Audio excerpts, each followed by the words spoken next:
Ուրեմն շատ հայեր կան, որ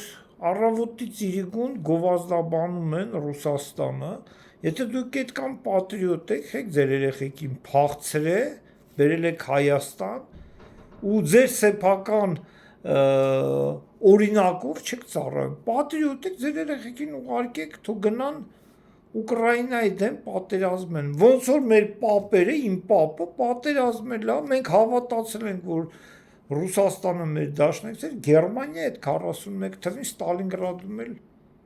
զոհվել է։ Ընդ որում, եթե Ստալինգրադից հրամաններ կան այդ հայերին, որ իրանք ստե Հայաստանում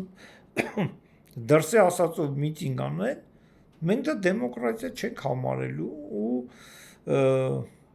պատժելու ենք։ Իսկ բոլոր են հայերը, որ ինքնահուս ինչ-որ մի բանի դեմ են, դեմոկրատական սկզբունքներով միտինգներ անում, արեք, դա ձեր իրավունքն է։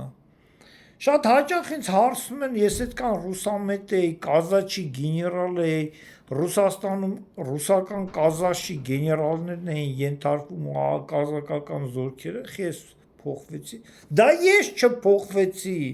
Դա Ռուսաստանը փոխվեց իր հարաբերությունը հայկական պետականության դեմ։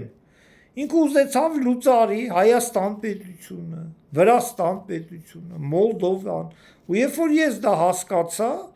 ես գնացի եւ իմ կարծիքը արտահայտեցի ամենաբարձր այցյաններում, որի հետևանքով Մոսկվայում իմ շենքը քանդեցին։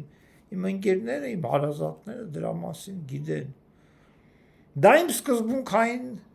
իրավունքներ որպես հայ մարդու։ Այո, երբ որ ես հավատում էի Ռուսաստանին, ես օր ու գիշեր Դոնեցկում էի։ Երբ որ ես հավատում էի, ես Չեչնիայում էի, երբ որ ես հավատում էի, ես Աֆղանստանում էի։ Բայց երբ որ ես տեսա, որ սա